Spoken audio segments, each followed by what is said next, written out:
Today's story is an adrenaline rush kind of story. It's about the time my friends and I climbed a school that was being rebuilt. It all starts off on a normal Saturday. I didn't have any kind of homework to do or a test to revise for.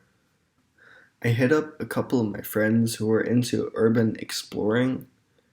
I told them that there's a school in my neighborhood that is under construction and that there's scaffolding all over the school so we can easily climb on top of the school, that there might be a broken window, broken air vent that would allow us to get inside of the school.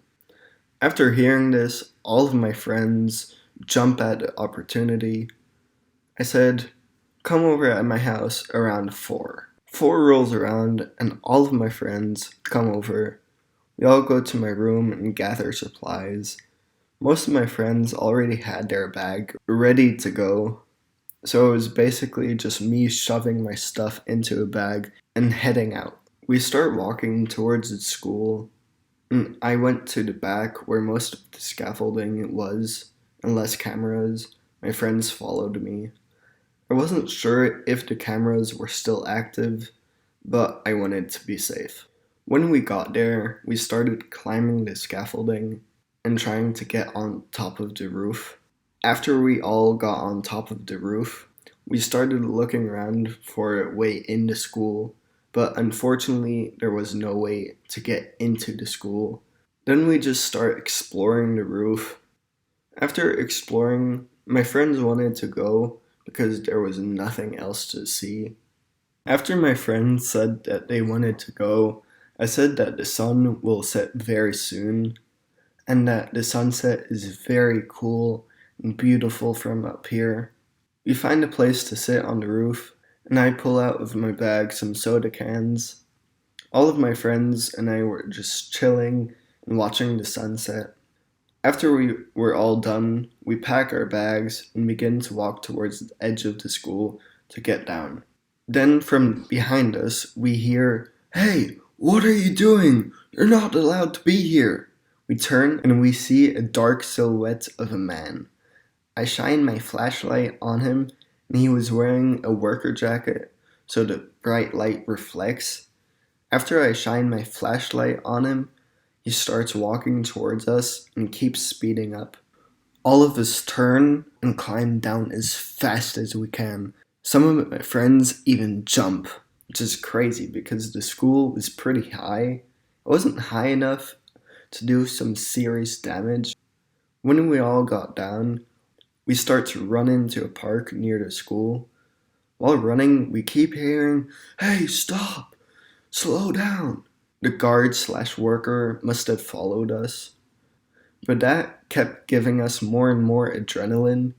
After getting into the park, we all spread out and go into bushes.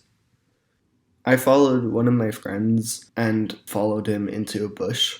A minute after we ran into the bushes, we saw a flashlight appear and we heard, "Where are you? I'm not going until I find you." We stayed as silent as we could. I was holding my breath like an idiot because at some point you have to gasp for air, which is way louder than breathing. After about 15 minutes of sitting in a bush as quietly as we could, we couldn't hear anybody anymore for about 2 minutes. So I peek out of the bush and couldn't see anybody and whisper to my friend, "I don't see anybody." So we head out of the bush and try and find where our other friends might be. After finding everybody, my friends and I head back to my house straight away. When we got back, I tell my mom what happened with all of my friends' point of view. She found it extremely entertaining, so I thought that you would find it entertaining as well. After we tell my mom everything, we go upstairs and play video games pretty much all night. Some of us did pass out.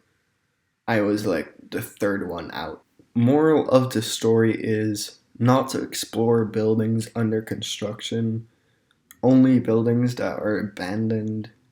Even though abandoned buildings are way less stable and are more dangerous, they have usually less security. That was the story. Hope you enjoyed. If you did, leave a like. If you want, watch another. I have plenty. Peace.